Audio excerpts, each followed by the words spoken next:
पुराना कुआं रात का समय था। गांव के बाहर खेतों में 4 दोस्त रवि, अमन, सूरज और दीपक बैठे बातें कर रहे थे। चारों की दोस्ती बचपन से थी, लेकिन रवि हमेशा सबसे ज्यादा शरारती और हिम्मती माना जाता था। बोला, तुम्हें पता है गांव के बाहर जो पुराना कुआं है ना, वहां से रात में औरत के रोने की आवाज आती है। अरे ये सब बकवास है, भूत प्रेत कुछ नहीं होते। अगर डरते नहीं हो तो अभी चलते हैं उस कुएं के पास, देखते हैं सच क्या है। चलो ना, छोड़ो ये बातें। रात को भूतों की बात अच्छी नहीं लगती। गांव के बुजुर्ग की चेतावनी चारों दोस्त उठे और गांव के बाहर निकलने लगे। रास्ते में उन्हें एक बुजुर्ग मिले। कहाँ जा रहे हो बेटा इतनी रात में? बस ऐसे ही पुराने कुएं की तरफ। मुझे अच्छा नहीं लग रहा, वापस चलते हैं। डरपोक कहीं का, कुछ नहीं होगा। भीतर से आवाज आई।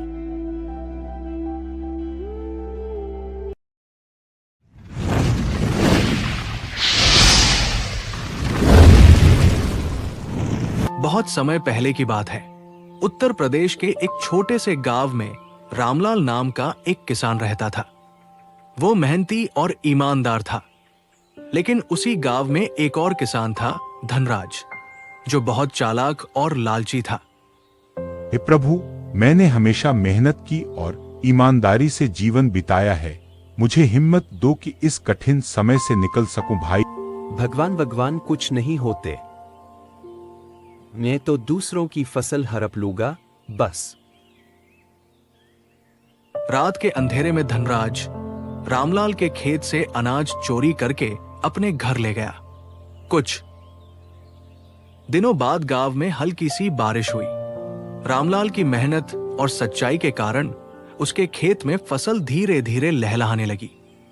लेकिन धनराज के खेत में, जहां उसने चोरी का अनाज बोया था, वहां कुछ भी नहीं उगा। गांव वाले कहने लगे, देखो भाई रामलाल, मुझे माफ कर दो, मैंने गलती की है। मेहनत और सच्चाई का फल कैसे मिलता है? इस कहानी से हमें यही सीख मिलती है कि अच्छे कर्म कभी व्यर्थ नहीं जाते। जो जैसा करता है वैसा ही भरता है। बहुत समय पहले की बात है।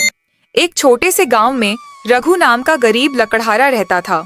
वह रोज जंगल से लकड़ी काटकर लाता और बेचकर अपने परिवार का पेट पालता। एक दिन रघु जंगल में लकड़ी काट रहा था। तभी उसकी कुल्हाड़ी जमीन में गहराई तक धंस गई। उसने मिट्टी हटाई तो वहां कुछ चमक रहा था।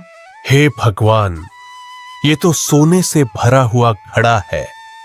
ये तो मेरी किस्मत बदल देगा। रघु घड़ा उठाकर घर ले आया। उसकी पत्नी ने पूछा, अरे रघु, ये सब कहां से आया? जंगल से मिला है, मिट्टी के नीचे दबा हुआ था। अब देख, हमारी किस्मत बदल जाएगी। सुनो, ये भगवान की देन है। इसका इस्तेमाल सोच समझकर करना, लालच मत करना। अब हम भी अमीरों की तरह रहेंगे। धीरे धीरे रघु नए कपड़े पहनने लगा, स्वादिष्ट भोजन करने लगा। गांव वाले हैरान हो गए। देखो, रघु तो अचानक अमीर हो। कल तक फटे कपड़े पहनता था, आज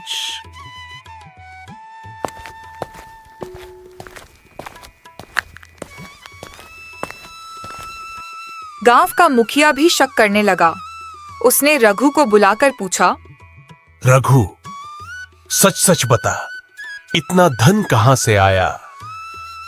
मैंने शहर जाकर व्यापार किया था, वहीं से कमाया है। मुझे तेरी बात पर यकीन नहीं। उस रात अजीब घटनाएं होने लगीं। घड़े से खटखट की आवाज आती, दरवाजे अपने आप खुलने लगते।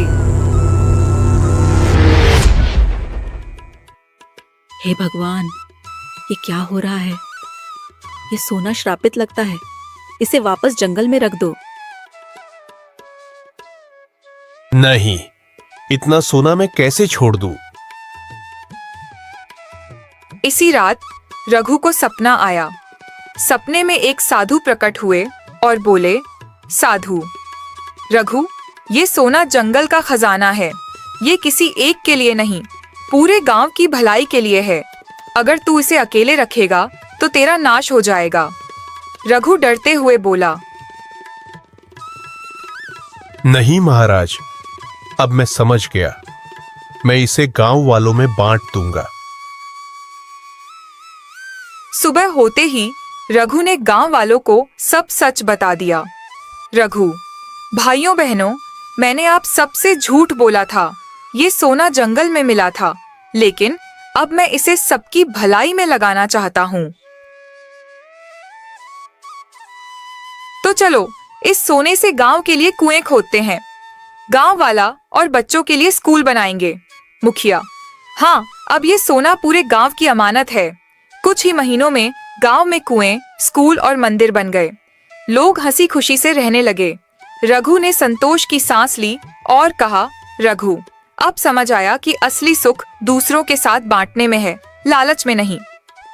शिक्षा, इस कहानी से हमें यही सीख मिलती है कि अगर हमें अचानक धन या खजाना मिले तो उसे छुपाने या अकेले इस्तेमाल करने की बजाय समाज और दूसरों की भलाई में लगाना चाहिए, वरना वह धन हमें सुख नहीं